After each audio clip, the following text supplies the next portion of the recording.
6 તારીખે જો અમારી આ બધી જ વાતોમાં ન્યાય નહીં હોય, સમગ્ર ગુજરાતના કાર્યકર્તાઓ અમદાવાદ પીસીસીમાં એકઠા થશે. 6 તારીખે રોડ પર નીકળીશું. માત્ર પ્રેસ કોન્ફરન્સ કરીને બેસી નથી રહેવાના. ખૂબ હૃદયપૂર્વક સ્વાગત કરું છું. મારી પ્રેસની શરૂઆત કરું એ પહેલા આપના અંગે પણ જરા કહી દઉં. વિધાનસભામાં આપને સૌને પૂરી એન્ટ્રી કોંગ્રેસના શાસનમાં હતી. આપને લેવા ને મૂકવા બસ પણ આવતી ને કોઈ પણ મિનિસ્ટર સવાલના જવાબ આપતા. એ બધું બંધ થયું.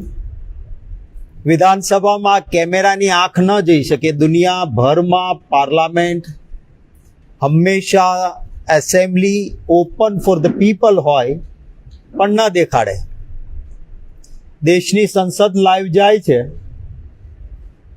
આપણી વિધાનસભામાં તમારા કેમેરા બેન છે. આ જ પરંપરાના ભાગરૂપે આજે રાજકોટમાં અમારા કોંગ્રેસના કાર્યકરો પીડિત પરિવારોને ન્યાયની લડત લડી રહ્યા છે. એમાં શહેર કોંગ્રેસના પ્રમુખ સહિત આગેવાનો પોલીસ કમિશનરને રજૂઆત કરવા ગયા કે ભાઈ આ સાગઠિયાને અધિકારીને તમે પકડ્યા છે, એને ભાજપના નેતા જેલમાં મળવા ગયા એવી વાત છે. મોઢું નહીં ખોલતા તમારો રસ્તો કરી દઈશું એવું કહેવાયું છે, તો આનો નાર્કો એનાલિસિસ ટેસ્ટ કરો. આ માંગણી સાથે ત્યાં ગયા તો કોંગ્રેસના આગેવાનોને તો ડિટેન કર્યા, પણ મીડિયાએ પોલીસના પ્રિમાઇસીસમાં પ્રવેશવાનું નહીં અને ગેટ આઉટ કરીને કાઢી મૂક્યા એવી માહિતી હમણાં જ જિગ્નેશભાઈએ મને આપી. આ પ્રકારની મીડિયા ઉપર પણ જે હાલત છે, આ વાત આપને કરીને મારી પ્રેસની વાતની શરૂઆત કરું છું. દેશની સંસદમાં રાહુલ ગાંધીજીએ હિન્દુ ધર્મ કેટલો ઉત્તમ છે, એના સિદ્ધાંતો કેટલા મહાન છે અને તમામ ધર્મનો મૂળ જે છે એ માનવતા છે એની વાત કરી. દેવોના દેવ મહાદેવ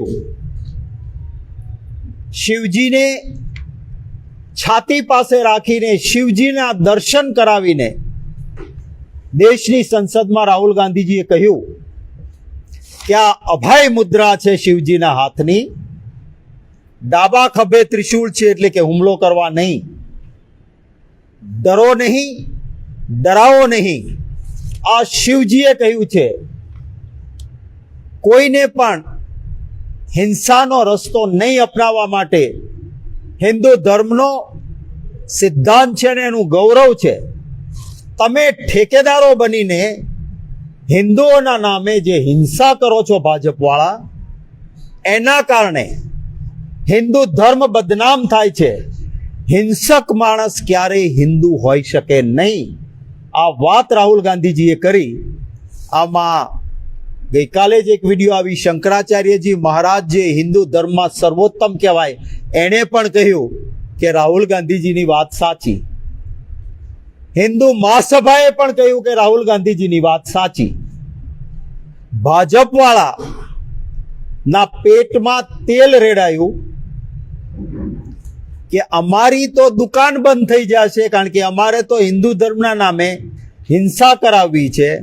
રામ નો મરે કે રહીમ નો મરે, અમારા મતનું તરભાણું ભરાવવું છે. રાહુલ ગાંધીની વાત લોકોના દિલમાં જાય તો અમારી દુકાન બંધ થઈ જશે. એ ડરથી ટેમ્પર કરેલા વિડીયો ચલાવીને કે રાહુલ ગાંધીએ હિન્દુઓને હિંસક કહ્યા, બેફામ ખોટી વાત કરી. અને જે રીતની વાત કરી છે રાહુલ ગાંધીજીએ, તો દેવોના દેવ મહાદેવને છાતી સમક્ષ રાખીને દર્શન કરાવ્યા. ભગવાન શ્રી રામ પણ લંકા પર ચઢાઈ કરીને ગયા ત્યારે સમુદ્ર કિનારે દેવોના દેવ મહાદેવની પૂજન કર્યું હતું એમણે. અને એટલે ત્યાં રામેશ્વર મંદિર, મહાદેવનું મંદિર ત્યાં છે. આપણા ગુજરાતમાં જ્યોતિર્લિંગ આવેલું છે. મહાદેવના આપણે સૌ પૂજારીઓ છીએ. ભાજપે જે કર્યું છે એ રાહુલ ગાંધી કે કોંગ્રેસ નહીં, ભગવાન શિવનું અપમાન કર્યું છે. દેવોના દેવ મહાદેવનું અપમાન કર્યું છે. અને હું આહવાન કરીશ કે કોઈ પણ શિવભક્ત આ ભાજપને માફ ન કરે. સંપૂર્ણ કાયરતા અને ગુંડાગીર્દીનું વરવું પ્રદર્શન એ ભારતીય જનતા પાર્ટીએ કર્યું.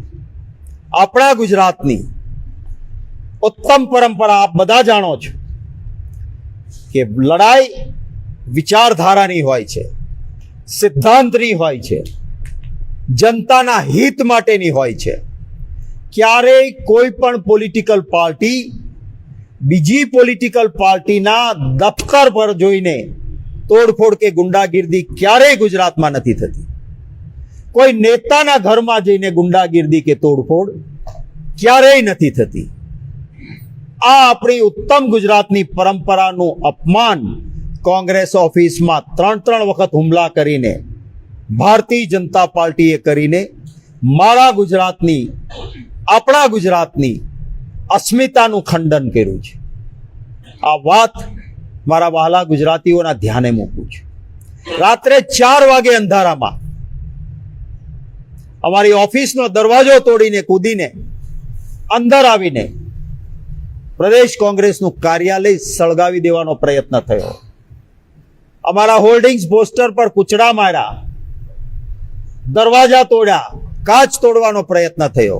અરે એક ચોકીદાર અમારા છે, એની ગર્ભવતી દીકરી, પ્રેગ્નેન્ટ દીકરી, એની ઉપર પણ હુમલો થયો, રોકાયા. ત્યારે હોસ્પિટલે દીકરીને દાખલ કરવી પડી. પોલીસની ફરજ હતી, તાત્કાલિક એમને પકડીને જેલમાં નાખવા જોઈતા હતા. કંઈ જ થયું નહીં. અરે સહેજ મોદી વિરુદ્ધની વિડીયો ક્લિપ કોઈ પત્રકાર પણ મૂકે તો સાયબર ક્રાઇમના ધ્યાનમાં આવી જાય છે, પકડીને ઉઠાવી જાય પત્રકારને. અહીં કોંગ્રેસ ઓફિસમાં રાત્રે 4 વાગે તોડફોડ કરનારાઓ પોતાની વિડીયો પોતાની સાઇટ ઉપર મૂકે છે, એ વિડીયો વાયરલ કરે છે. પોલીસની કોઈ જવાબદારી જ નહોતી. કેમ પગલાં ન ભર્યા? આ કર્યા પછી બપોરે એક મેસેજ તમને મીડિયા નહીં મોકલે છે, એક મેસેજ ભાજપ સર્ક્યુલર કરે છે કે હવે પાછા સાંજે 4 વાગે અમે કોંગ્રેસ ઓફિસે હલ્લાબોલ કરીશું. મારી પાસે કેટલાક લોકોએ લીધેલા સ્ક્રીનશોટ્સ છે, જેમાં જુદા જુદા ગ્રુપમાં, હટલોડિયાના ગ્રુપના અંદરનો એક આ સ્ક્રીનશોટ છે, જે પછીથી એને ડિલીટ કરેલો છે, પરંતુ સ્ક્રીનશોટ છે, સ્પષ્ટ છે કે આપણે કોંગ્રેસ ઓફિસ પહોંચવાનું છે, હિન્દુ વિરોધી વાત થઈ ગઈ છે એટલે પથ્થરોબાજી કરવાની છે. આ ભારતીય જનતા પાર્ટીએ મૂકેલા ગ્રુપના મેસેજ છે.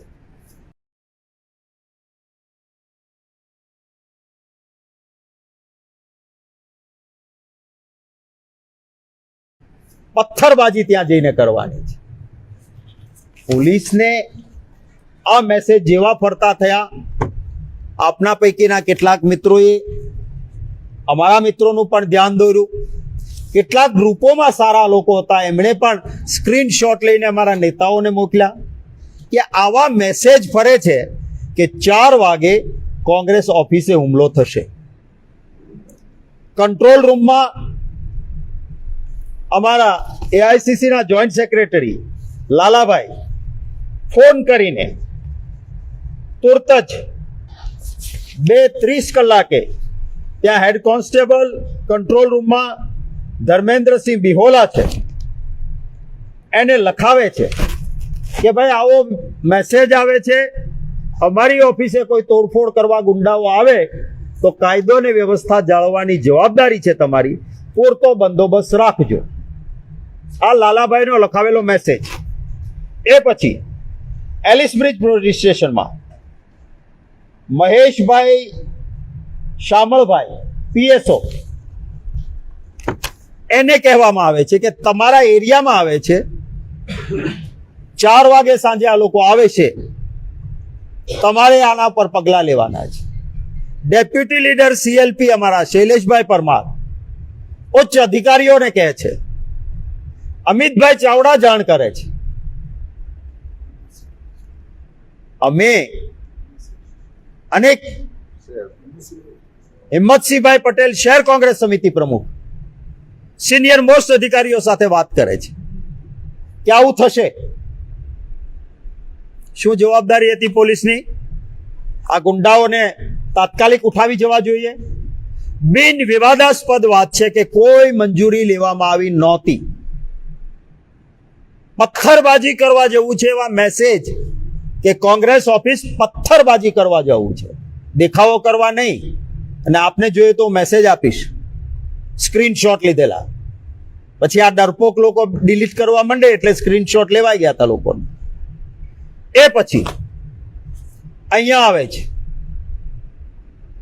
પોલીસ મદદરૂપ બની છે એવો મારો આક્ષેપ છે. ઉઠાવીને લઈ જવા જોઈએ ના.